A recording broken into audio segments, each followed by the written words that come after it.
Here, this is John Hearne. I am not that Weems guy, but I am hopefully here on that Weems guy show.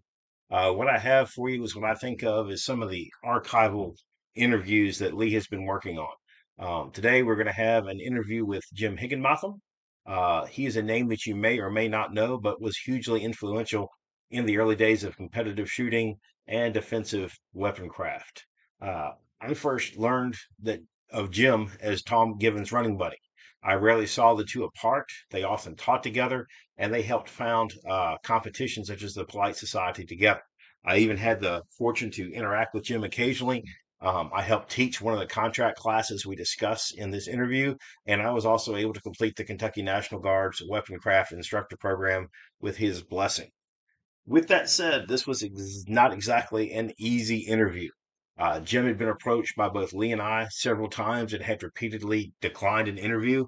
He had a pretty serious health crisis back in 2021 and was worried that he was not as sharp as he once was. As you'll hear in the interview, Jim is just fine, doing much better, and has mostly recovered from that huge setback that he had.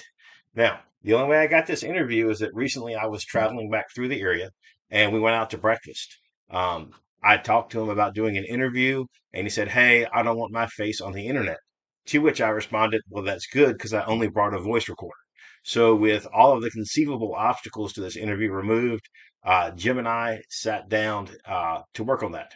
Uh, Parenthetically, this was a very hard to complete interview because in 2025, Jim Higginbotham is what we would think of as a bit of an anomaly, where everybody in an era where everybody brags about the trophy they got in Little League Soccer. I had to talk to somebody who doesn't brag very much about his exploits, and they're actually kind of hard to track down. For instance, I did not know until I actually sat down with Jim that he had actually won the second chance pin shoot back in the 1970s. I had read and know for sure that Jeff Cooper had called him one of the 10 best living marksmen. I've also heard Tom Givens confirm that. He said he personally watched Jim shoot a deer 90 yards away with a Colt Navy revolver. So obviously, Jim can shoot a little bit. We didn't get into like a really good background on Jim, so let me throw out a couple of thoughts there. Jim was in and around law enforcement for over 40 years. This is a bit of a different era when the police didn't think they know everything and would actually listen to outside experts. I ran into this when I was interviewing Bill Jeans. For instance, the first people to bring the modern technique of the pistol to the Clovis Police Department weren't fellow law enforcement instructors, but they were actually people who were competing in the Southwest Combat Pistol League. For a day job, for lack of better words, Jim actually worked for the Army Corps of Engineers for the most time and was a part-time police officer, serving more or less continuously from 1978 to 2021 when he had all of his health issues. With that background, there's a couple of things we didn't have time to discuss that I was subsequently able to track down. There are people in Kentucky who will tell you that Jim was absolutely instrumental in getting concealed carry weaponing permits passed in Kentucky and was one of the earliest state approved instructors. Jim denies that he did this, but also admitted that a copy of the bill signed by the governor and one of the pens used to sign it hangs on the wall in his office, so you can probably judge for yourself. There's another interesting data point. Jim mentions a study group that he ran for years around the Fort Knox, Kentucky area, and how many service members attended that event. I thought it was interesting. I was talking with Ed Monk lately, that Ed Monk, when he was not even quite yet a colonel, was attending those training sessions. If you don't know Ed, he has come on to become one of the nation's foremost experts on the active shooter problem, and not just discussing the problem, but possible solutions. His solutions involve gunfire frequently, and I think it's a very neat moment that the lessons that Jim taught decades ago are still being taught today and are still amazingly current and relevant to the problems at hand. Jim also got back to me and mentioned that he ran an invitational match at Knob Creek that was attended by people like Ken Hackathorn. It was an invitational only event, and it was a who's who of who were serious about shooting with a pistol. And it was one of Jim's earlier attempts to make competition relative to real world concerns. We touched on it briefly, but Jim also spent the latter part of his career preparing soldiers of the Kentucky National Guard for the sandbox and the Great War on Terror, and by all accounts did that very, very well. Not just from the standpoint of teaching them marksmanship and weapon handling, but also teaching them mindset as well. I'd offer the best example of Jim's teaching, and again, he would completely deny this, was the fight in which Leanne Hester became the only woman to ever earn a Silver Star in combat. They fought very well in that battle, but they also prepared very well, and I think that Jim had very much a hand in that preparation. As a final note, before I start rolling this interview, Jim wanted to find a quiet place to talk. I thought we'd find a library or something like that. He took me to a beautiful park on a beautiful fall day. And it seemed like a great place to get going. We started to record. And then, of course, the city crew promptly fired up their internal combustion engines and began working around us. So at the beginning of the interview, there is some noise in the background. I'm sorry, I can't do anything about that. They eventually move further and further away, and eventually they quit and go do something else. So here we go. Let's fire up the rest of the interview. John Hearne here. I am sitting in the wilds of beautiful Kentucky, out on a beautiful fall day. If you hear birds chirping, it's because there's birds chirping, and this is not being recorded in Lee's kitchen. I am sitting here with the one of my favorite people in the world, Jim Higginbotham, very distinguished gentleman, if simply not just for seniority's purpose. Right, Jim? Right. So I'm just going to let you talk a little bit. Tell us about yourself, where you come from. You had a lot to do in the early days of Gunsight. Just tell us something. Well, I started shooting very young. My dad let me shoot a .22 rifle when I was 4 years old. I couldn't even hold it up. And he let me shoot his 1911 when I was 5 years old. And I suspect, he never admitted this, but I suspect it only had one round in it. Because I thought the world came crashing down, and the empty went down my shirt, and I never wanted to touch that gun again for a while. And I suspect that might have been the reason he had me do it. But at any rate, my dad was an excellent shot, though he didn't shoot much. And I got interested along with a couple of friends when I was a young lad. And of course we didn't shoot that much, but we sure poured through gun magazines and things like that. And then by the time I was a teenager,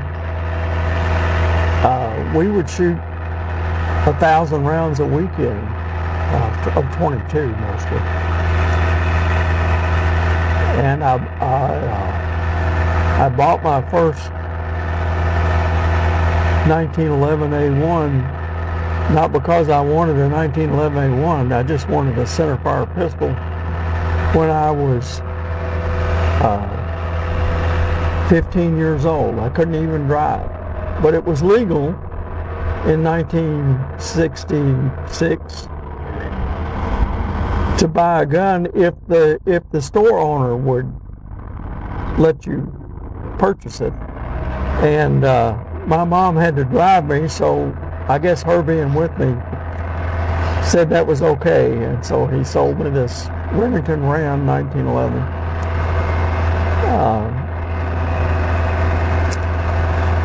After that, I got a series of 22 cheap German 22 single actions and wore a couple of them out.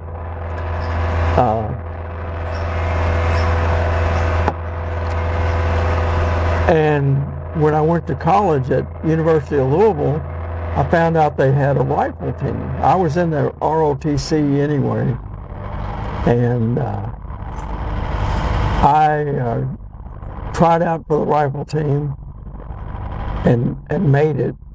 I was ignorant of that kind of shooting, and I'd actually taken a Browning lever action .22 in the car with me, but fortunately I didn't get it out, and they explained to me how you shot .22s with, there's actually two peep sights, one on the rear, one on the front, and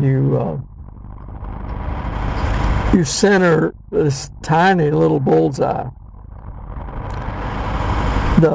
I think the whole black of the target is maybe 1.5 inches. The 10 ring is just a pinpoint. And so I shot that and did well enough for him to ask me to join the team. I say that because after I'd been there a while and was doing pretty good, the coach, who was a Marine gunnery sergeant, asked me if I wanted to try out for the pistol team. And so I said, sure, of course. And he put a target down range, and he actually turned it around backwards. And he had me shoot at the paper with his high standard citation. And when he brought the target in, he said, "Now you'll never make a pistol shot." And he was probably right. I couldn't shoot my 1911 A1 very well. And I thought it's just because it's an old GI gun and rattles and all that kind of stuff. So I put it away, and in about a year I turned 21 and I bought my first Colt Mark IV Series 70. Paid $125 for that. And I guess I had been picking up a few things on the 22 revolvers. And so I shot it, and it shot pretty good. Shot it for a year or two. And then I got out my old Remington Rand. And with hand loads, it shot 1.5 inches at 25 yards. Those were lead bullet hand loads. It wouldn't shoot factory ball that well, but it shot the hand load pretty good. I figured it just needed a rest, kind of like me. So from there, we lived in Winchester, Kentucky, and I started writing Jeff Cooper and asking questions, and it always amazed me that he answered them, because they were pretty basic questions, and I think he answered them quite honestly, because I asked him if he always used the sights, and his answer was, "I think I do." And he said it's difficult to tell at what point you go from point shooting to sighted fire, like a mule who starves to death caught between two haystacks. and I actually got that. And I got his meaning of, he said, "I think I do," because after I got to Gunsight and he showed us some things, I realized that you don't concentrate on the front sight. You get the image and press the trigger. He did a demonstration later in the 599. I'll get back to the 499, but the 599, we did a drill on the North Draw at night, and we couldn't use a flashlight. Nobody had night sights back then, and the instructor would pan the area with his flashlight while your gun was in the holster, and you had to draw and fire at any target you identified during that 1 second pan with the flashlight. Well, I found out I could hit at night, and it was a dark night, cloudy night. And clearly I couldn't physically see my sights. But I was the first one to do that drill, hit all the targets, and Colonel Cooper was up at the staging area, and so I got to talk to him quite a while. And I said, "That's amazing."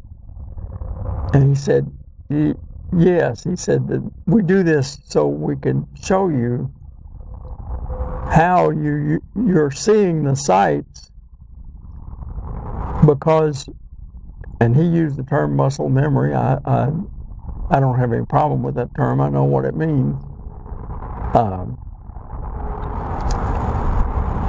You're so used to seeing your sights in daylight that you see them in your mind's eye. And he was clearly correct, but that's the first time I'd ever done anything like that. Now back to the 499. Tom Givens and I, and this was all Tom Givens' fault, although Colonel Cooper knew me from correspondence. He knew Tom very well because Tom was the Southeast coordinator of IPSC. And so Colonel Cooper said, "Well, you guys can start with a 499. Well, we got there, and immediately Chuck Taylor disliked us because we were skipping the 250. And after the first day of that class, both Tom and I sat in the classroom and said, we should not have skipped the 250. But we caught up sometime about midweek and started doing better. And back then, a 499 was fairly advanced. They had only had one 599 that I know of, and it was an introductory class with Mason Williams and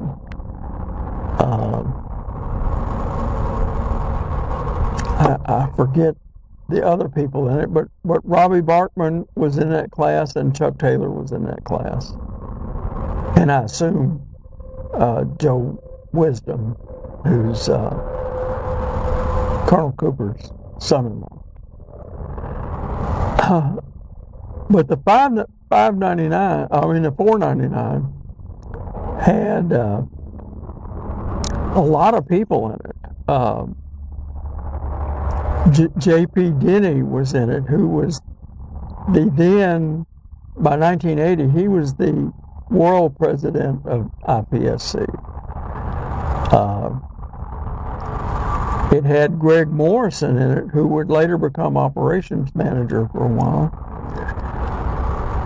It had Louis Auerbach as a student.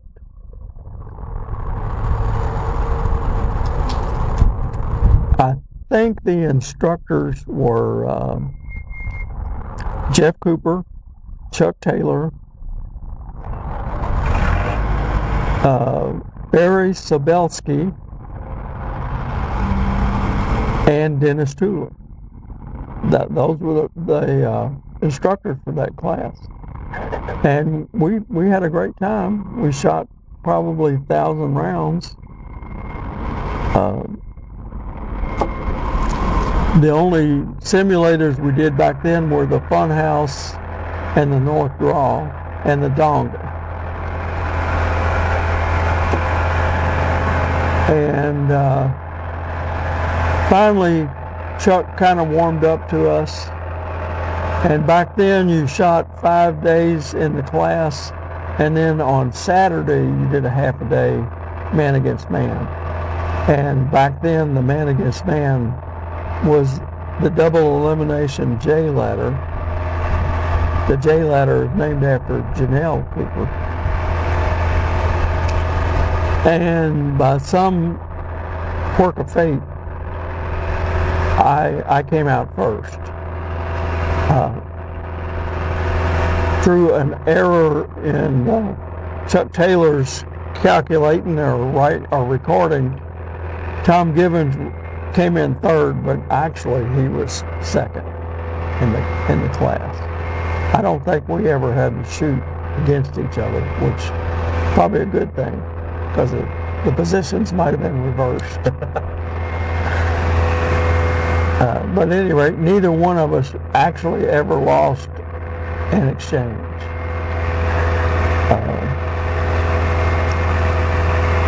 So when Colonel Cooper announced there was going to be an advanced class in 1982, I put in my application and was accepted. And Colonel Cooper called it two things. He called it the arcane pistol class and the esoteric pistol class, because he said there was things in it that you didn't necessarily have to know, but they would be nice to know. Like, we shot the Scrambler, which was a shotgun course, and they use it as a rifle course. This is the old Scrambler. You shot it from 7 different positions, and we shot it all with pistols. The average range from each position is around 90, 95 yards. And the last one, you climb a tree and shoot from the tree. It was quite exhausting for a flatlander like me when you're up at 5,000 feet.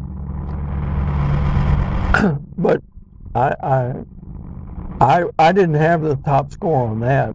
Paul Miller, an IPSC, I think he was from Colorado, but he had won the Canadian IPSC championship that year.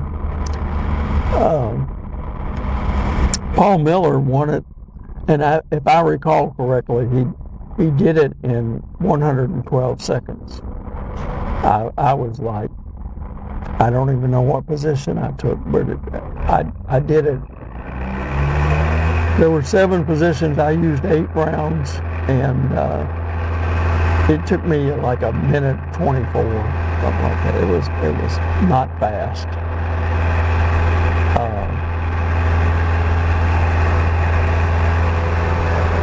Kind of hard to recall at this state. If I could just chime in for 1 second, you Sure. said you somehow finished first. I remember reading my Cooper commentaries, and I'm pretty sure that Jeff Cooper himself described you as one of the 10 greatest living marksmen. Do you think that maybe had something to do with it? No, I think it was luck. Just luck, okay.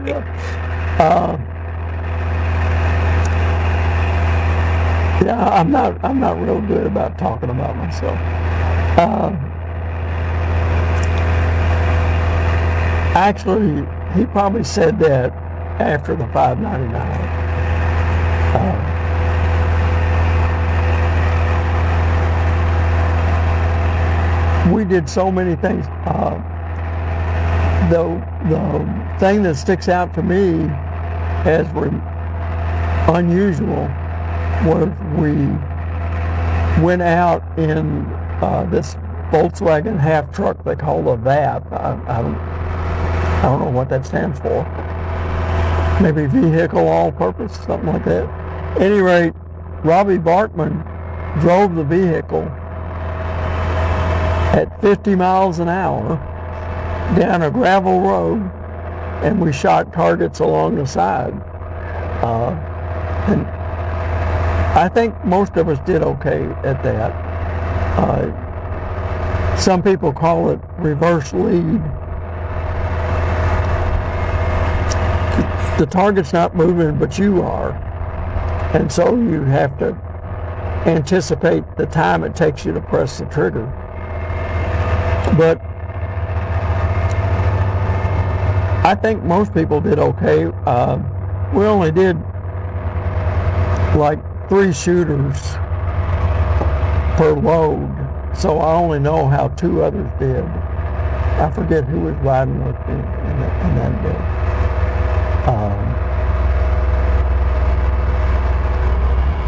day. We shot at 100 yards at Pepper Poppers. We shot the Speed Rock. And to do that, they drove a 2x2 stake, which of course is 1.5 by 1.5, into the berm parallel to the ground and painted the end of the stake red. That was the target at 7 yards. Now, they didn't expect you to hit it, but they wanted you to hit close.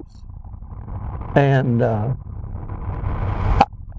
I was an old hip shooter from way back, and I hadn't done it in years, but it seemed to stick with me. I hit the stake a couple of times. Most people didn't do very well at that.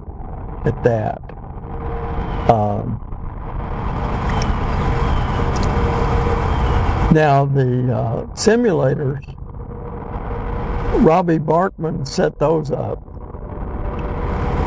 and I have to say, the indoor simulator, by then they had the Funhouse and the Playhouse. We did both of them.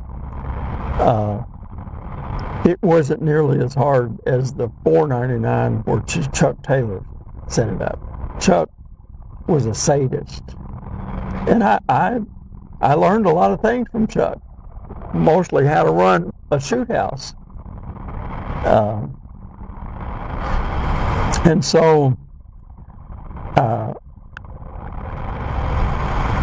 the simulators were kind of easy for me, and what would have been for Tom if he had gotten to go to that class. What did Chuck Taylor do, though? What was he following you around with in the shoot house, if I remember? Yeah, he was following me around with one of those M16 carbines. It was the real deal. It was full auto, and it had the moderator on it. They called them a CAR, a lot of people did, but I think it's a GAU something, 177, something like that. Anyway, on the last run in the shoot house, it was at night. You could use a flashlight. And I had a shirt with epaulets on it or whatever. Anyway, he'd grab a hold of that and lay that carbine on my shoulder and fire. Of course, I had hearing protection. It was bright, but it wasn't all that loud. But at any rate, I stopped. I kept shining the light to shoot, turning it off and moving, and I moved so much he had to quit. And then he would pick up any.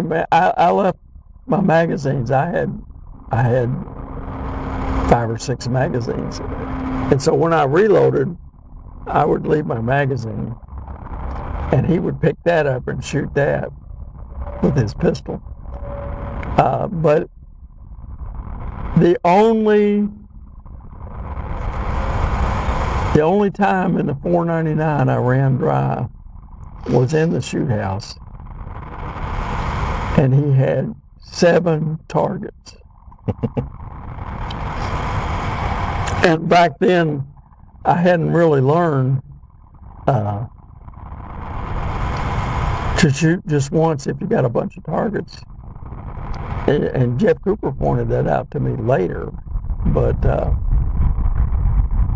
any rate, I shot each of them twice, so I did run dry, and I had to reload behind cover, of course. Which I'm sorry to be so disjointed, but sometimes I remind myself of things. The first run in the Funhouse, I was totally unprepared. And I got maybe the first 2 targets, but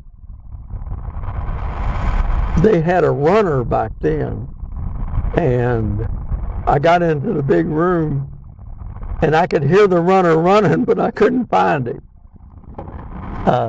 It was all so because I was so confused. They also had a target in the little bathroom, and the bathroom door opened out. I managed that one okay, but I recall Tom Givens, when he ran through it, he kicked the door in. It was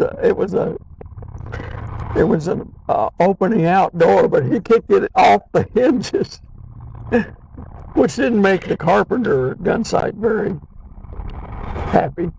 But the door fell on the target, and he shot it in the head, which was a memorable experience. Also, back then, they didn't have electricity to the ranges. They generated electricity by a windmill. And there was in the 499, there was a exercise they called the Broadway Special. And it was, you started out, I don't know if it's still there or not, I've seen pictures of it. You started out at the Micklick, they call it. So you hit that in the head with your hand, step back, shot 2 rounds through the hole in the chest. And back then, there were 2 fines at Gunsight. One is for running your gun dry. That was a case of beer. But if you put a hole in the wood of the Micklick, that was a magnum of champagne. Nobody in our class incurred that penalty. But at any rate, you turned from there, you went to a wall, you shot through several windows, reloaded, and then you climbed the wall and went over.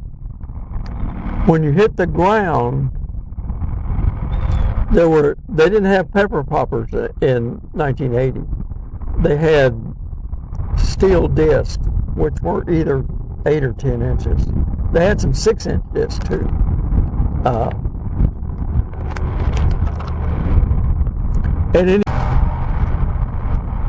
We shot to 50 yards in the 499 back then. Later on, I think they went to 25.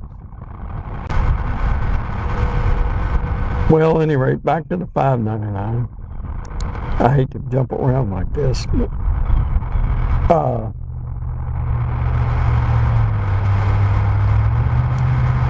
we talked about the hip shooting. We talked about the 100-yard shooting. We shot the new scrambler in that fight. No, that was the old scrambler. We shot the old scrambler. We shot the Donga in both classes. The first time it only had steel plates. The second time it had pepper poppers. And of all things, it rained, and the moon was covered by the clouds. But I think I found all the pepper poppers. We could use a flashlight in the Donga. They didn't let us use it in the North Draw.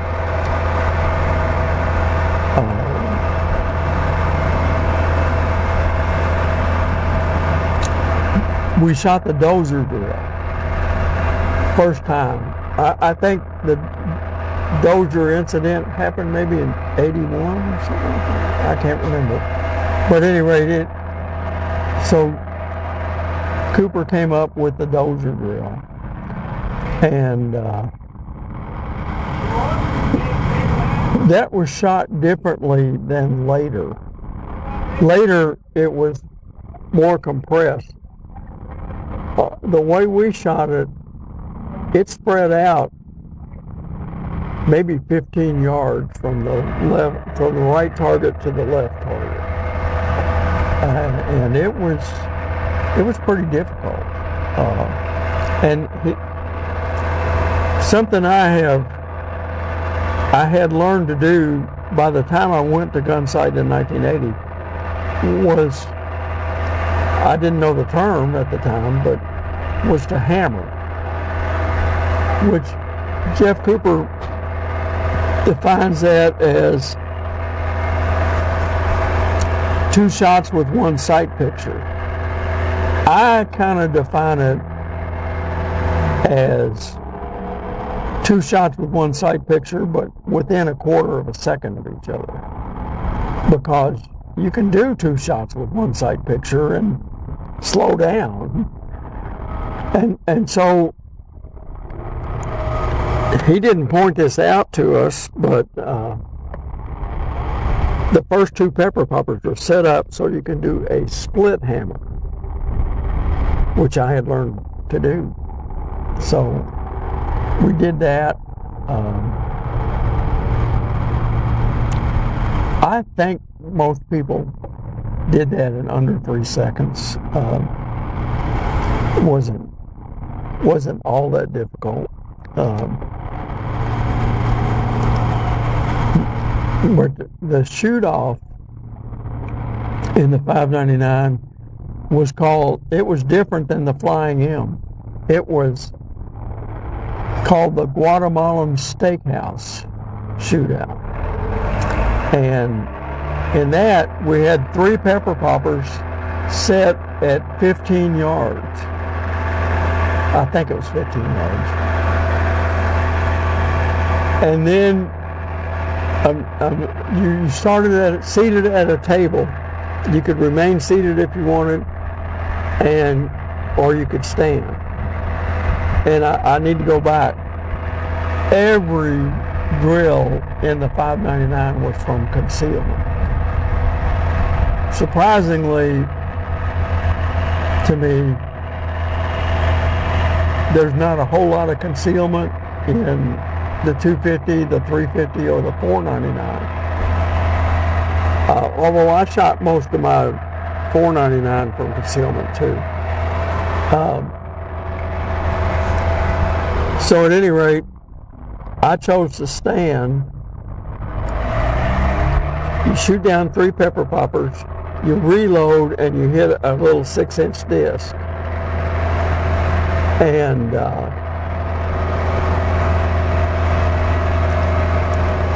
I started out shooting each of the pepper poppers twice because I could hammer at 15 yards. And that was fine. But I noticed one of them was set really hard. And at one point, I lost 2 exchanges to a guy from North Carolina who's a great guy, named Les Fortune, of all things. And Colonel Cooper pulled me aside after I did that, and he says, "Why are you shooting those twice?" And I said, "That's what you taught me." He said, "Well, if you got more than 2, probably you ought to shoot them just once and then pick up the stragglers." And so I did that from then on. And I won every bout. I didn't win every exchange. But at the final thing, now Les Fortune hadn't lost any exchanges. And he was clearly first place. I met Fritz Hulls, who's also a great shot.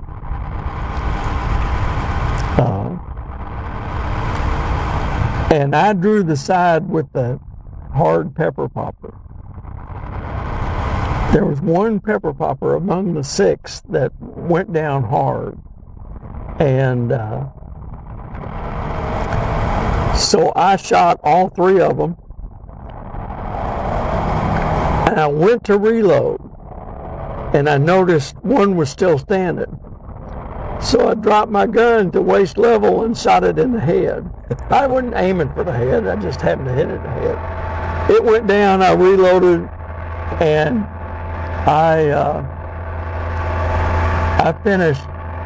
In fact, I would have called it a dead heat, but they gave it to me. I finished about a quarter of a second ahead of Fritz.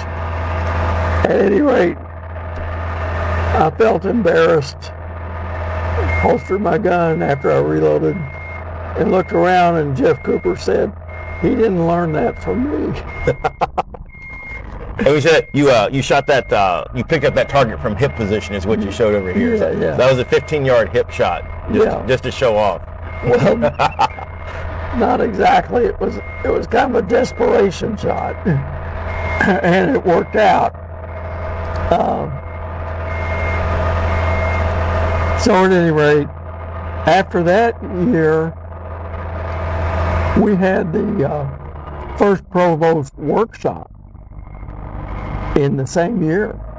And so or maybe it was just slightly the beginning of the next year. At any rate, I asked to be included and was, and that was a fantastic gathering. There was probably 30 people there, and that, Bill Jeans, Jack Furr, Louis Auerbach, they were all in it.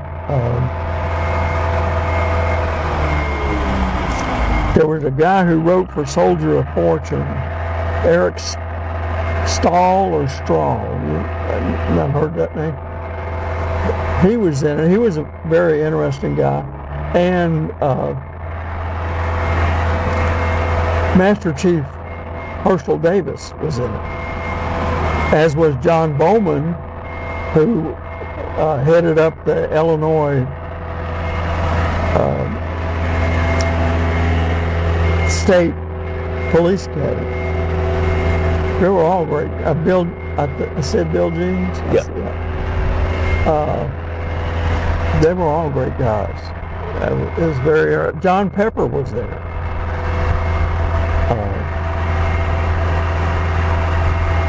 The first time I'd ever met him, and he came with Brian Felter, who was. He worked for Beretta, but he was a Maryland State Police Academy guy. He wrote a good book. I forget what it's titled, but it's has pistols, shotguns, and rifles in it. He was a great guy. My dad went with me to that course, which was interesting. And my dad, he worked for Douglas MacArthur, not in his staff or anything, but he served under him in the Pacific. And he's kind of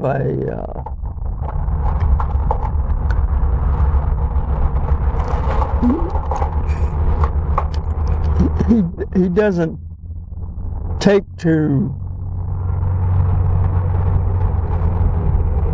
high-ranking officers very well. I figured he might not like Jeff Cooper, but they hit it off. He really liked him. He didn't shoot or take part. And then after that, I had to serve as a coach, not the primary instructor, but serve as an assistant instructor in 2 classes. And the very first one they put me in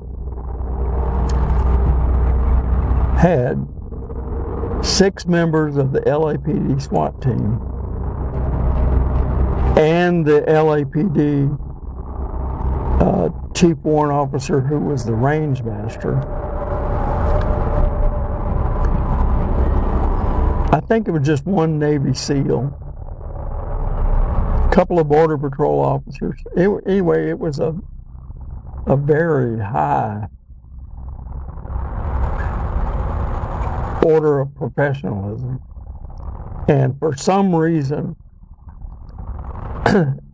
sometimes I think it's like John Wayne in Hondo, where he throws the boy in the lake. For some reason, Colonel Cooper assigned me to the LAPD SWAT team to coach. Talk about over your head. They were the instructors for the LAPD SWAT team.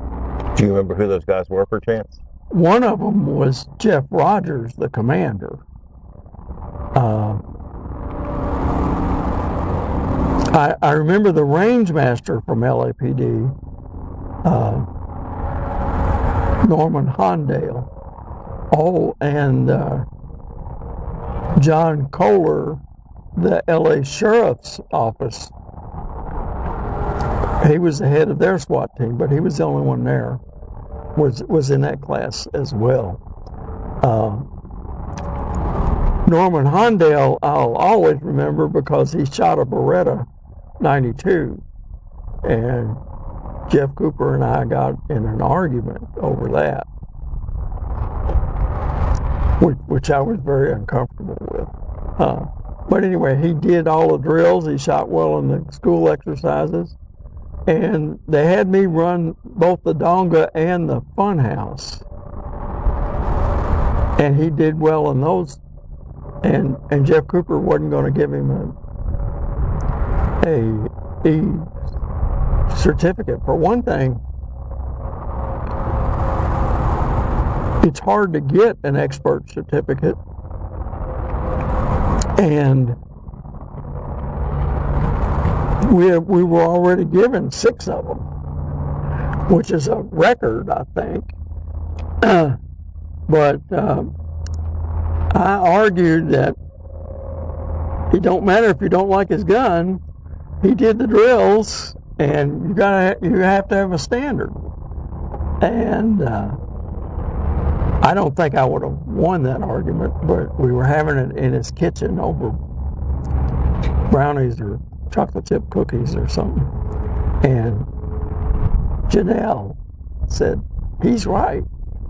So that's why Jeff Cooper folded, because Janelle said, the boss has spoken? Yeah.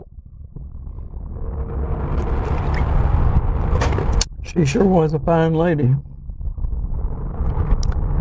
And I don't know why, but everybody talks about being intimidated by Jeff Cooper, and I guess I was to a little degree, but I always felt really comfortable around him.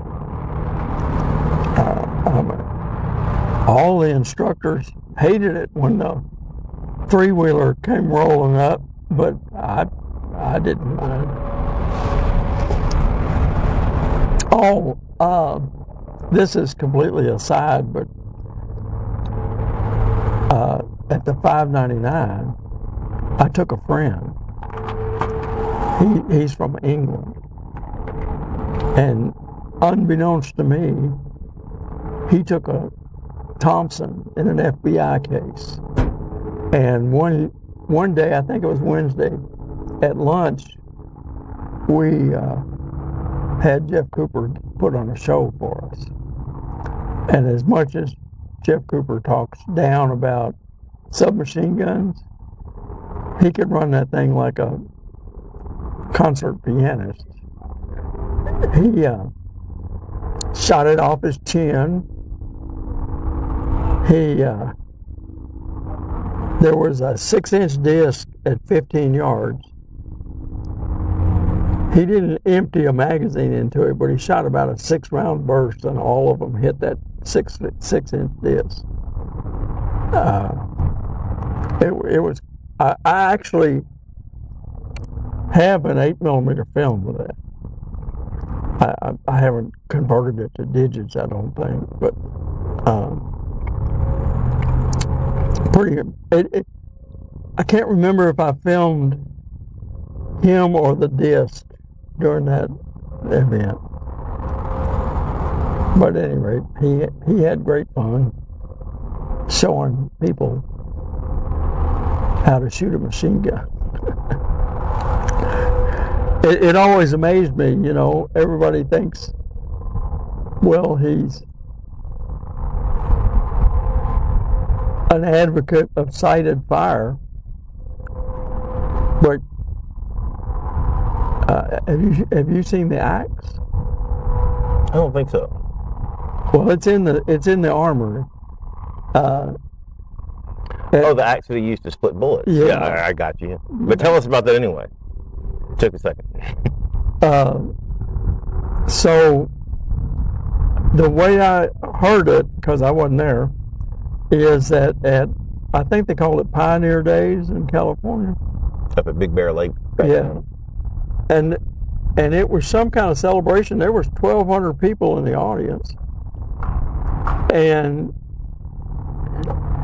Jeff and the Southwest Pistol League guys were putting on a show, and his part of it was to split a bullet on an axe and bust 2 balloons. Now, there's a trick to that, as you probably know. It had a steel backplate, and even if you missed the axe, the bullet would break up on the backplate and bust the balloons with the fragments. But in this case, he actually split the bullet on the axe blade. Shooting from the hip. Shooting from the hip. And there's a revealing picture from that same event.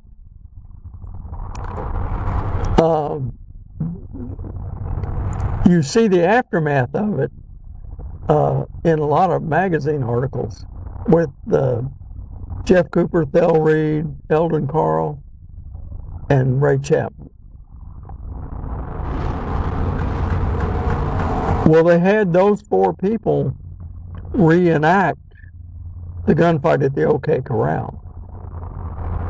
And they started with their back to the target, hands up, and they all turned and took down 5 targets. Well, there's a picture there should be a picture still, in the Revelation classroom of them starting that. And the next picture is Jeff Cooper is already turned around and firing, and the other guys are just barely turned. Which tells you something, you know. Jeff Cooper isn't really noted for his competition that much. He's more noted for observing people and reporting on their actions. But he was quite the shot.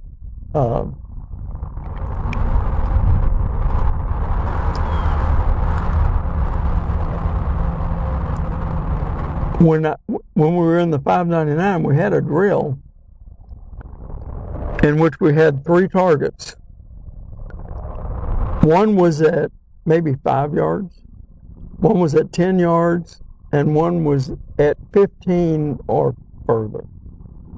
And the deal was you were to shoot from the hip at the first target, extend to eye level and shoot the second target, and then shoot the third target. And the test is of cadence. And so I would draw and shoot the first target fast, come up, pause a little, shoot the second target, pause a little more, and shoot the far target. And of course, I was that guy. So the colonel comes up and he says, no, that's not the way to do it. And on my targets, he goes, boom, boom, boom. And did it with no pause between the targets at all. Which I don't think I ever learned that skill, but I did get better. But the hand gesture was he actually shot almost all those from hip all the way out to 15 yards, right? No, he didn't. Well, he drew the first shot and went immediately after. He didn't follow through like we probably should, but I'm sure he did not watch the targets for the hit. But he instantly came up and shot the other two, and it was almost not quite a hammer, but there wasn't half a second between any of those shots, and it was all the same from 5 to 15 yards.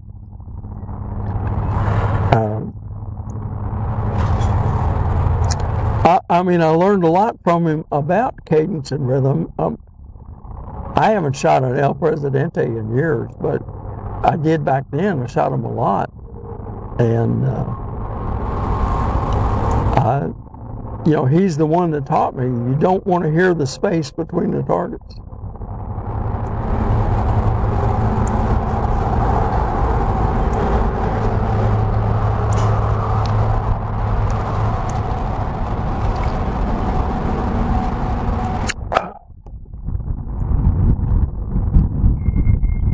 At any rate, we went through that first class with the LAPD SWAT team, and it's the first time I noticed a slight difference between Colonel Cooper and I have this on my wall at home. He always said, if you're shooting 2-inch groups, you're shooting too slow. Well, these LAPD guys, they all shot 2-inch groups. And they were doing it as fast as everybody else on the range, so I didn't tell them they were shooting too slow.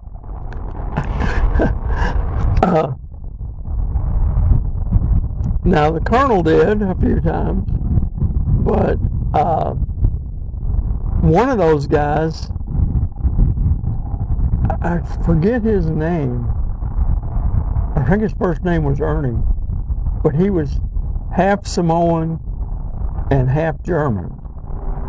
And he came by that not because his parents were German and Samoan. His parents were both half Samoan and half German. It's his grandparents that were. It was a family recipe by that point. Yeah. But anyway, he turned in a perfect score on El Presidente in 6 seconds.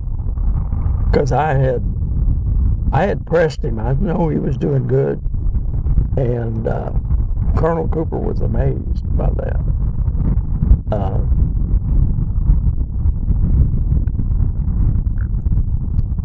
The commander of the SWAT team, Jeff Rogers, was quite a personal guy. He was a good shot. He had a mangled finger, I think had been shot, and he had to have the stocks on his 1911 cut off at the bottom so they folded that finger in. But he shot well. Bunch of good guys in that class. The second class I taught it had an element of Marine security in it. So they were half the class. There were 12 of them. They shot well, and in that one there was a border patrolman, a Navy SEAL, maybe one of the nuclear regulatory guys. It's been my great good fortune to teach with almost the same staff all the time. The classes that I helped teach, Louis Auerbach was the main instructor, and Jim Swanson, who was from the Albuquerque DOE. DOE, yeah. Both of those are great guys. In fact, my second class, I think it was the second class, had, no, it was first class, had Jerry Mullins in it. Of course, I met her husband, Ralph, who's on the Gunsight list. And there was this obnoxious doctor from Texas. And he was just a loudmouth. And there were two girls in the class. And he kept telling them they should be home baking cookies and stuff like that. At any rate, he was on my end of the line. And on one particular draw, he fired a shot that was right in front of his foot.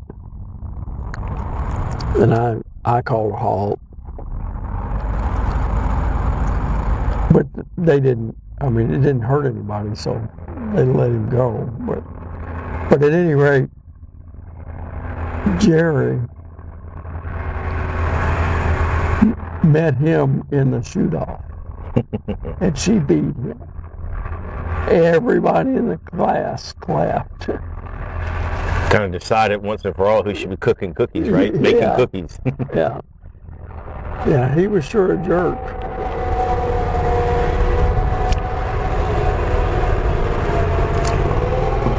I guess you run into him from time to time.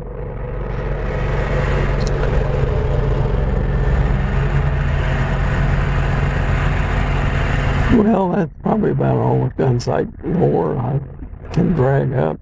All right. Do you want to talk about like how you and Tom first met? Any good Tom stories? Oh, okay. Well, it goes back to that 77 second chance shoot.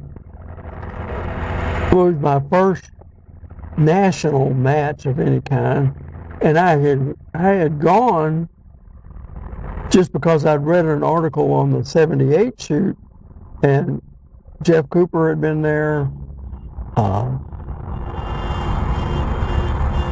think Ron Childs may have won it, but Johnny Robbins had the fastest table. He was only 13 years old. So, at any rate, I said, well, that's a good place to meet people. So, me and my wife went up. We lived in Mississippi at the time. And we went up to Central Lake, Michigan. Nearly froze our butt off in June. And I kept hearing Richard Davis said, some guy from Mississippi is in first place. And I said, I wonder who that is. So I went over to the board and it was me. And I had shot on the first day because they couldn't get people to shoot. It was so cold. And I had one terrible table. Back then, you had to count all 10 tables. You didn't throw out the worst or the best or anything like that. All 10 tables, 5 pins each. And so I learned that I was first right before the time Ad Clark from Kalispell, Montana came up. And Ad ended up beating me by 1/10 of a second for a total of 10 tables. But he shot well. He shot an 8 3/8 inch Model 29 with a full house load. It would take a pin off a table like that. Yeah, of course I was shooting a 225 spear at 1,050 feet per second, it'll take a pin off the table. In fact, I split one pin. That was my problem. I split one pin and had to dry both halves off. And I ran dry on that one. But at any rate, so I met, Jeff Cooper wasn't there at that match, but Chuck Taylor was, and Dave Westerhout was, who was the IPSC champion of 1970s. From Rhodesia, right? Rhodesia, yeah. And Bill Wilson, and of course Masad Ayub.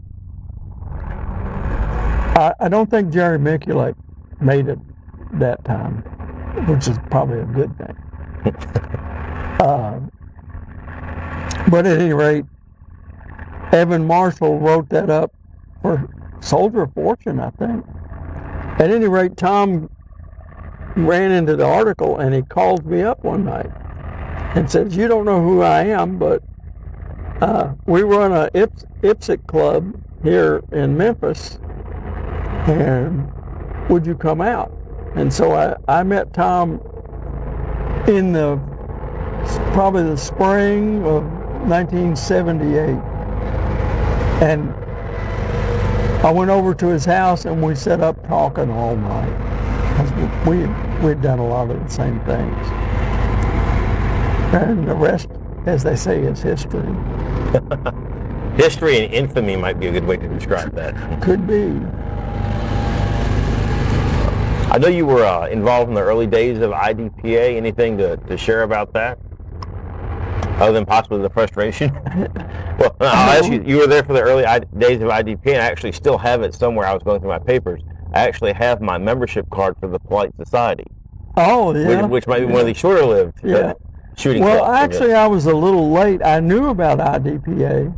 As a matter of fact, I had shared correspondence with Jeff Cooper and Chuck Taylor about forming a new discipline in the 80s. And they both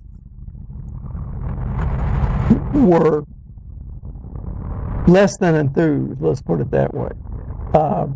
And I understand why they were, because everything deteriorates when you got competition. So I didn't, we had a club in Kentucky that I formed. I think we called it Kentucky Association of Tactical Shooters or something like that. But we only fired 2 or 3 matches in the mid-90s. I finally got into IDPA at the national level around 1998. In fact, it's a pet peeve of mine, but I shot a Springfield Armory P9 in stock service pistol because they called the single action major caliber class the custom defense pistol. Well, I would have shot that with a stock Remington Rand, and it would be nowhere near a custom defense pistol. But at any rate, so they made it's probably petty of me, but I shot that P9. I shot it double action for the first shot, and I did okay. I won my class at Range Master. They had the midwinter championship, and then I did okay in the nationals, but I made a mistake. They squatted me on what they call a super squad, which had Bill Wilson and John Sayles and almost all the board of directors. I think Rob Leatham shot that year. Anyway, I think he was in it. But my partner, and this is no fault of his own, but I had gone to that match, I think it was in Jefferson City, Missouri.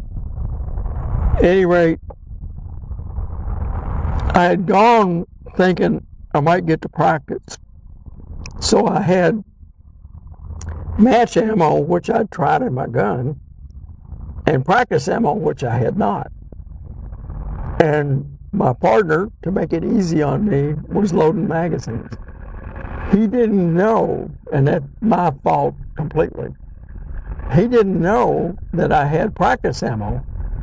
And what I didn't know is I had one round in there that had the brass peeled back along the side. And so I was shooting one stage of a 12-shot string, and on the 6th round, it stuck bad. Well, there's a flaw in a P9, CZ75, places, guns like that. The slide sits inside the frame rails. You can't get a grip on it. And I beat on that thing, and I beat on that thing. I finally got it clear, and I went ahead and shot the drill. And Bill Wilson, who's a pretty nice guy, he said, "We all wanted to throw you an extra pistol." And I thought, well, you would have disqualified me anyway.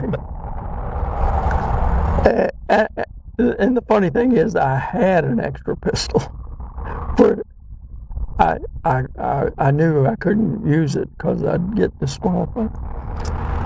But he said, "You should have just stopped and took the penalty." Because it took me 33 seconds to clear this malfunction. I said that I'm just not wired that way. You know, I don't shoot for score. I shoot to test myself. At any rate, even so, I came in 4th in my class, in my division. But that 30-second malfunction probably cost me a great deal. So at any rate, I mean, that's all water under the bridge, and it was nobody's fault but my own. For one thing, I should have known I wouldn't have time to practice. I shouldn't even taken practice ammo. One of the things I remember you writing about, if I remember right, is that you had actually seen Jeff Cooper point shoot. Didn't he demonstrate point shooting in the 5.99 himself personally? Yes, he did. And he was quite good at that. Yes, he was. Although I'm pretty sure he doesn't practice. But he was quite, he could hit that little stick most of the time. He you know, I think everybody's a critic. There's a controversy that's brewed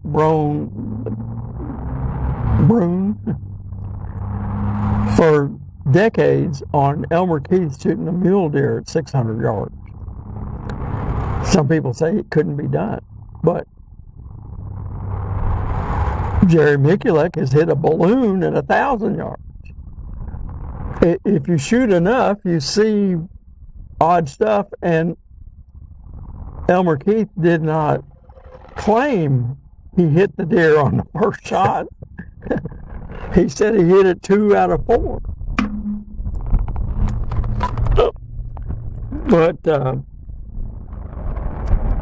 you know, people, I don't know what it is about people, but they think because they can't do it, nobody else can. Any rate, when we were there at the 499, I asked Colonel Cooper about Elmer Keith, and he said, "Well, I'll tell you one thing. He's probably done everything he said he'd done, and you know he's actually Colonel Cooper is not arrogant by any means. He's confident. It's not bragging if you've done it, as they say. Yeah, exactly. I mean, there's a. I don't like to sling the term idiot around, since it's been slung around about me. But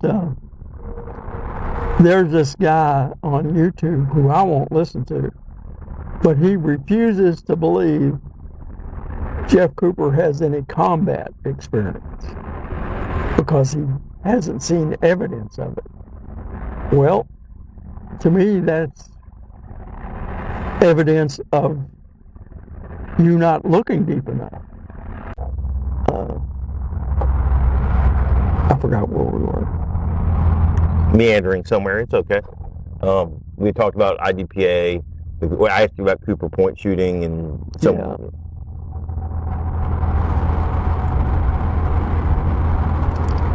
Well, I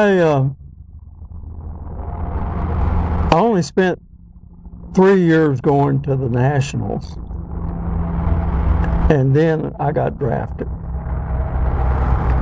See, so in 2001, I was 50 years old. So I got drafted at 51. As you probably know, we've had this weekend group get together, which has numbered quite a few people ever since 1992. Mm-hmm. And we started it in Brandenburg, Kentucky, and word kind of got out. And Fort Knox is in the region, and by the late 90s, we had 7 colonels shooting with us. One of those colonels was a executive officer to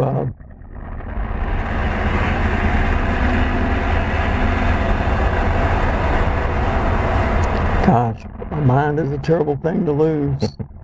The guy in We Were Soldiers. Howard, Hal Moore. Hal Moore, yeah, exactly. One of them was his executive officer, and he was quite a good shot. And I think he's there was another colonel who I'd run into before in the 80s, and Tom Givens and I did a class in, of all places, Clarkson, Kentucky, and this guy came, and this guy was the real deal. He had been through the Tet Offensive. He had been at a U.S. artillery battery. He wasn't a member of the battery. He was the executive officer to his general, and they had left him at the battery, and it got overran. At any rate,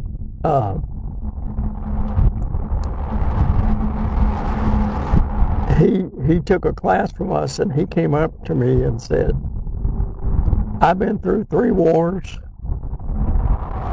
and I thought I knew how to shoot." He said, "But I clearly didn't. Tell me where I can learn more." And it wasn't, I had him over a couple of times, and then we started that group, and he was there every time. He was an excellent guy. He died a couple of years ago.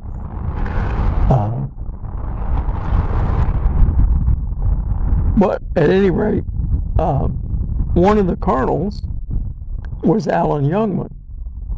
And so, I mean, I knew he was a colonel, and I knew he was at Fort Knox. But he came up one day with a star on his collar, and he had been made the adjutant general of the state of Kentucky. And so this was about the spring of 2001. And he said, Jim, do you think you can teach soldiers how to shoot? And I said, off the cuff, probably shouldn't have said it, I taught you how to shoot. And he said, well, there's that. And so he asked me to come and teach a group of his soldiers how to shoot. Well, the wheels of government turn very slowly, and we didn't actually have a class. And I brought Tom Givens up, I brought Colonel Sharon up, and I brought my good friend Jim Lane, who was an armorer at Fort Knox. I brought him on the class as an armorer, and he's an able instructor in his own right. And he's a gun sight graduate too. We had our first class on September the 6th, 2001. And it was a group they called the Joint Support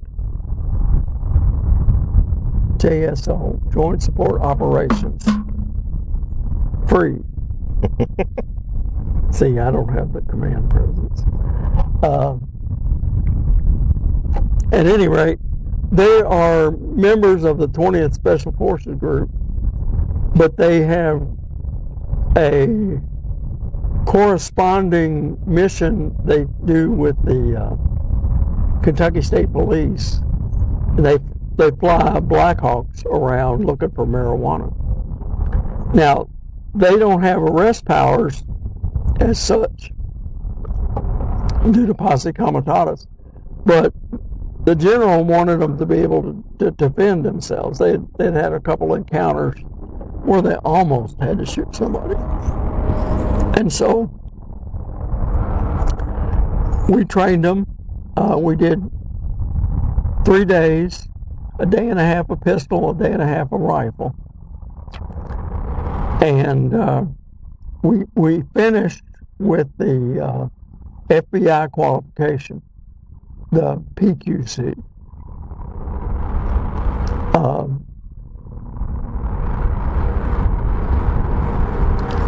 So on, I think it was a Friday, the 11th, I heard on the radio, I was working for the Corps of Engineers, I heard on the radio about the towers. So I stopped by the sheriff's office and we watched the second plane hit the other tower. And of course I anticipated the next class was going to be a little more, not that the first class wasn't bad. The first class had a lot of the officers in it, and they liked it. And that we'd already scheduled 3 classes, but that kind of guaranteed we were going to have another one. And rightly so, the second class, people really paid attention. They did well. All 3 classes did well. It's a great group of guys.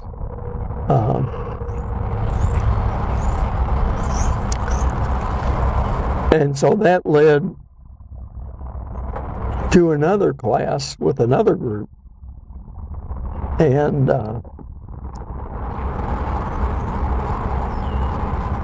meanwhile,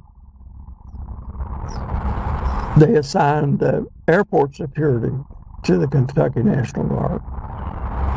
Well, General Youngman said, they'll only carry pistols, and he bought them 1,000 rounds of spare Gold Dot 124 grain out of his own pocket and armed them with that. And they, unlike other guard services, they were loaded. Yeah, they actually stood post with loaded guns. Yeah. which I hear they're more useful. Yeah, right. And one thing that came out of that was the TSA, or whoever was in charge of airport security, had decided to test things, and some guy brought a cig to the airport and pulled it out, and he didn't point it at anybody, he pointed it up. And one of our better NCOs, the guy turned around and he had an M9 pointed at his head. And he said, oops. But the guy didn't shoot, because we even teach military people, and of course law enforcement officers, you can't shoot unless you're justified. And fortunately, he was level-headed and didn't shoot him.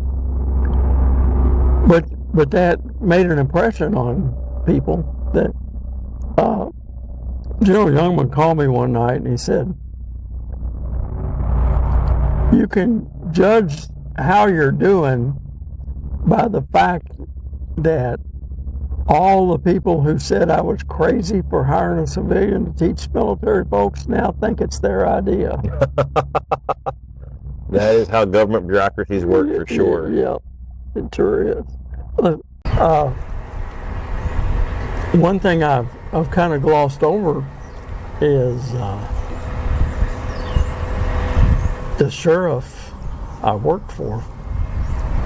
The oldest, wasn't the oldest, but he was the sheriff when I moved here. Sent me to the NRA Law Enforcement Development School at Camp Perry, which was an interesting course. They had a lot of knowledgeable people there. And he sent me to the FBI Academy. Not for the national, what do they call it? National Academy. Yeah, national. Not for that, but 1992, back up a little. 1991, Kentucky lost 2 sheriffs and a deputy. 1 sheriff and 1 deputy were in the same event. And Judge Sessions, I think, was the FBI director then. And he decided that they would, for lack of a better term, strike up a program that trained rural officers, usually sheriff's offices, deputies, to train everybody in their area. So Kentucky was the first state to enter this program. I don't know if it's still around or not, but we sent 50 deputies from across the state to the FBI Academy, and they had a 2-week firearms instructor's course. Oddly enough, they assumed we all carried revolvers, and so they worked the first week on revolvers, when in fact only 3 of us carried revolvers. I wasn't one of them. But it was a fun course, because first of all, they provided the guns and they provided the ammo, and I shot up 5,000 rounds of 38 plus P plus 147 grain hider shot through a 3-inch Model 13, and it was great fun. Pointless, but great fun. And on the like many schools, they shot the qualification course as training, and then to qualify, and they shot it until somebody passed. We had 3 guys that couldn't pass it. But they let them stay in the course because they carried autos anyway, and they were able to. I'm sure you know this. The revolver course is quite difficult. It's at least 50 or 60 yards, right? 50 yards. You start at 60, you run 10 yards, and you shoot 18 rounds. 6 of those are weak hand at 50 yards. Now you can use support, but that's Not trifling. yes, yeah, it's not. As a matter of fact, I don't know if they still have it or not, but they have a wall in which if you shoot that course clean, they'll put your name on the wall. Not only if you're an FBI agent. As you found out. Yeah. But they had a guy there that week had a range all to himself, was shooting constantly. And now our chief instructor had shot it clean. And his name was on the wall. But they have everybody from 1935 who had done that. And there may have been 1,000 badges on the wall, something like that. At any rate, we shot it over and over and over again. And I shot it clean 5 times in a row. Barely in some cases, but still. Anyway, that FBI agent finally shot it clean, and they had him a big cake with candles and everything in the cafeteria that day. And I got my target. But at any rate, the last day we were there, we shot that course 4 days in a row, finishing on the 4th. And the last day we shot shotguns. We shot their shotguns, 14-inch 870s, and everybody from Kentucky passed it on the first time. And the guy in the tower said, "You boys know a few things about scatterguns." So we had a half a day off, and we went and shot. Their regular FATS machine was down, so they let us shoot the HRU on their range. They had a FATS machine, and they apologized to us for having an advanced course and all that kind of stuff. But I had shot FATS before, and they didn't let everybody shoot it, but they picked 3 of us. And one was a sheriff from a county next to mine. He pretty much knew what he was doing. And another guy was from Bowling Green. He knew what he was doing. And we all cleaned their FATS machine. And that guy said, "Who are you guys?" So then they put us on a steel range. And of all the people in the world, the chief instructor said, "We're going to introduce you to a new idea called man against man." and wouldn't you know, they picked me. And so there I was with my 3-inch 13, and I was shooting with my jacket on. And the idea was they had a plate rack, and I was to take the left 3, and the instructor was to take the right 3. They had 6 plates, and said, so somebody call it. And as they said it, You remember seeing Wade Jackson from the FBI tape? Don't think so. He kind of narrates it. Oh, you're talking about the FBI Miami firefight? Okay, Yeah. Yeah, okay, yeah, I know who you're talking about now. Well, he was instructor, and he was near me. And he ran up and grabbed my right hand just before he said go. Well, I reached across and drew my 13. I didn't shoot it upside down. I switched it. And I ended up beating the guy. And they didn't quite know what to think about that. They didn't say much. Well, if the FBI can't do it, it must be physically impossible. Well, the guy was a real good instructor. He was a good shot. He spent 10 years on the North Carolina State Police before he went to the FBI. And he was a good instructor.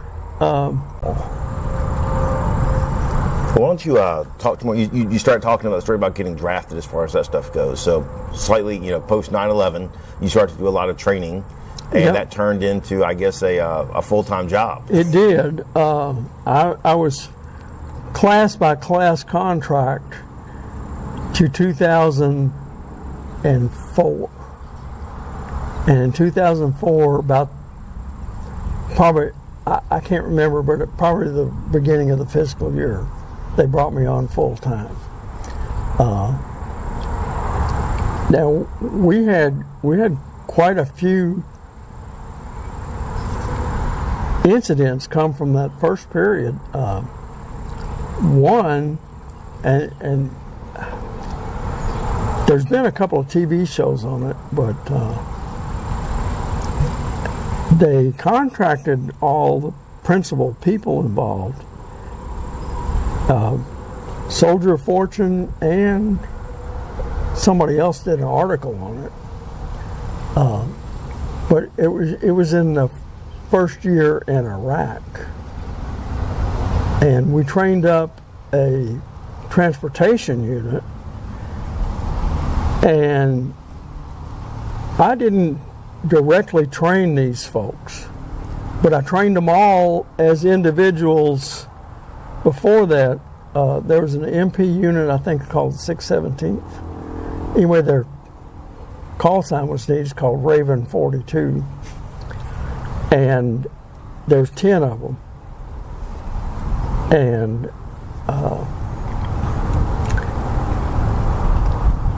they were actually pretty freelance. I don't know if they were assigned this or not, but they were shadowing a Turkish truck convoy.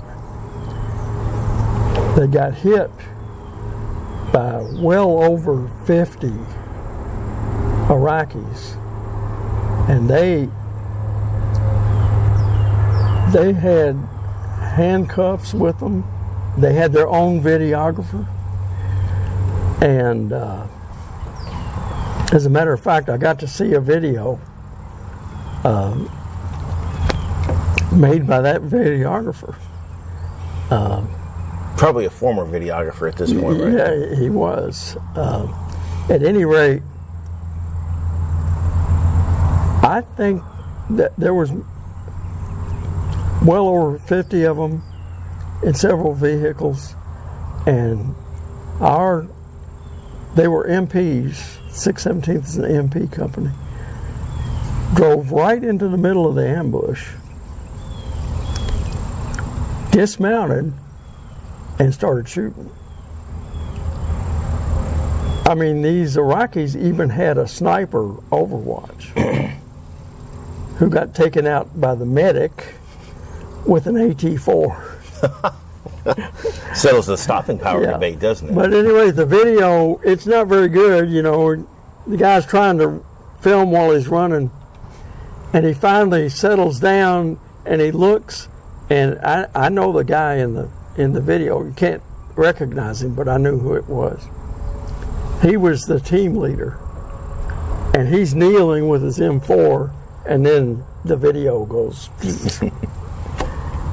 Anyway, they killed maybe 12 or more, but they captured 27. The others probably got away, but at any rate, that made enough noise in the news that people interviewed them.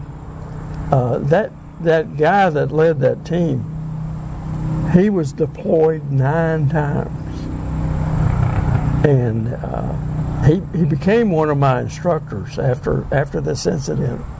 He came through the program. We had 250 instructors, but we trained for 12 to 15 days. At any rate, that was after I went full time. The first class we had, I interviewed with a lieutenant colonel, and he said, "How many rounds do you need?" And I said, "I'd like to have 500 rounds." And he said, "That's easy." Wait a minute, you don't mean per man? I said, "Yeah." Well, yes, I do. And at any rate, I had to buy the ammo for that. They didn't have it. So that I think in 2004, I bought 300,000 rounds of 5.56 and 150,000 rounds of 9mm. But they reimbursed me for that, but I just charged them what it cost.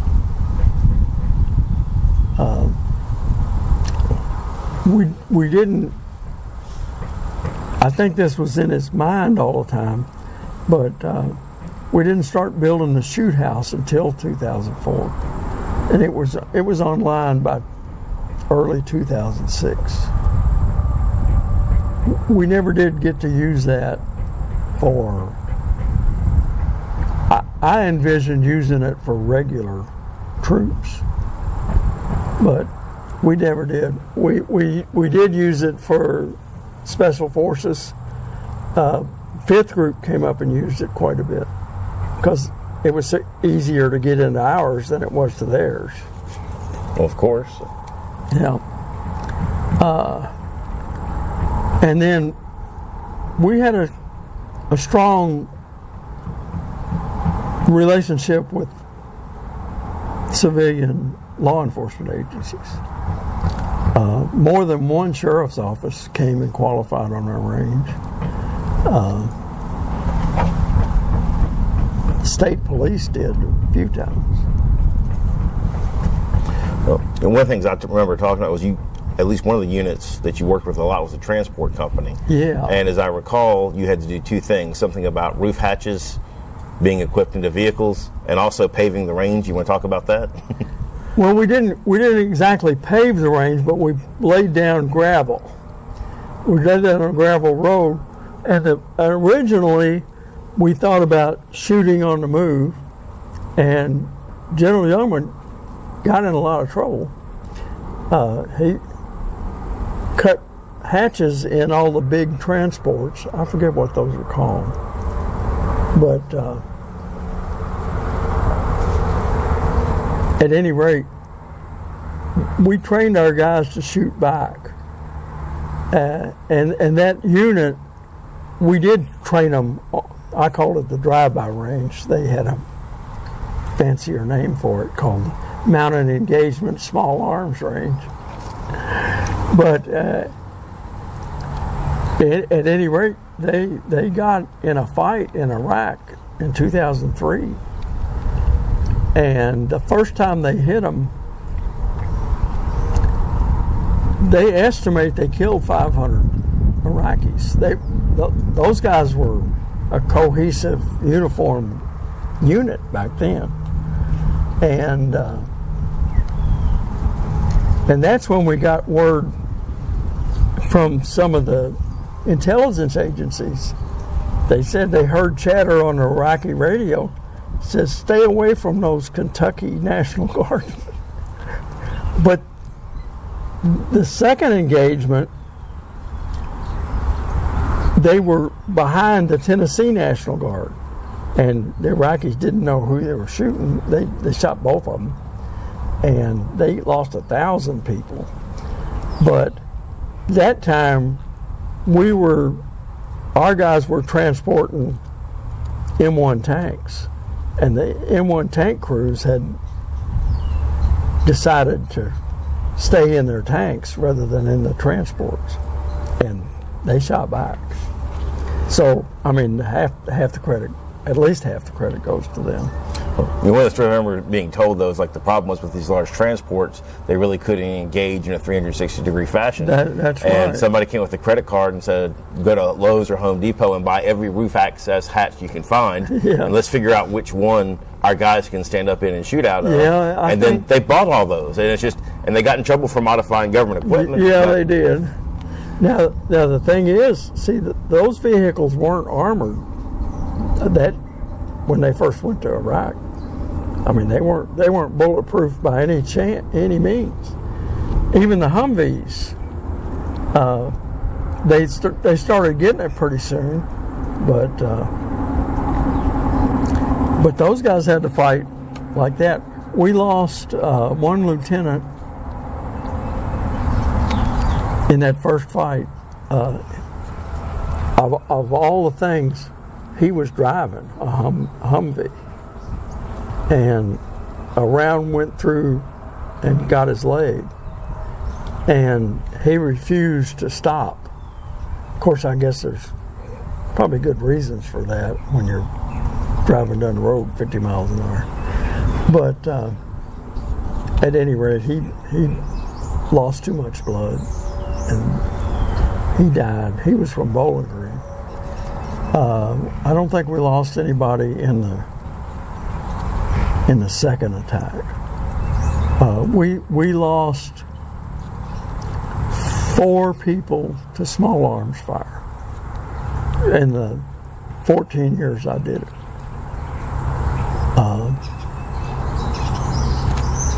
One of those was on furlough, and he was with Blackwater, but I count him. He was one of those 20th group guys. He was a great guy. But they say that was a pretty good record. For some reason, they awarded me the Distinguished Service Medal. That's awesome. Yeah, I think it's a great point that you've been practicing this craft. I call it our art, right? You've been working on our art since the 60s. And finally, somebody recognized, hey, that dude might know something.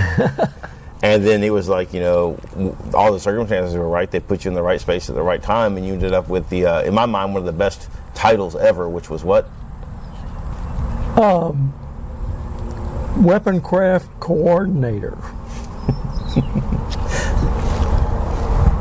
And I mentioned this, but actually, Jim let me come through the Weapon Craft Instructor School, which is a great 2-week school, and again, got to shoot the government's ammo, which is always the definition of a good course. Yeah, that's true. Other people's ammo. That's Ken Hackathorn's term. Well, we'll probably split this into 2 episodes, but what closing thoughts did you have if you had to pass on any, I hate to say wisdom from the ages, because that makes it sound like your age is measured in centuries, not the mere 3 decades that it is, right? Well, it's probably a little more than 3 decades. Okay, we'll round up to 4. My closing thoughts are: keep it simple. I won't say keep it simple, stupid. I just say keep it simple. I like what Dave Spalding says. Simple is good, even though that spells SIG. Hey, guns so good they shoot themselves. Yeah, but it's don't get wowed by all the flashy drills and performances you see. Learn to hit small, aim small, miss small, and do it with the least wasted motion that you can, and shoot the biggest gun you can. That's it. Cool. Well, Jim, thanks for sitting here talking to me. I appreciate it. Well, you bet. Pleasure as always.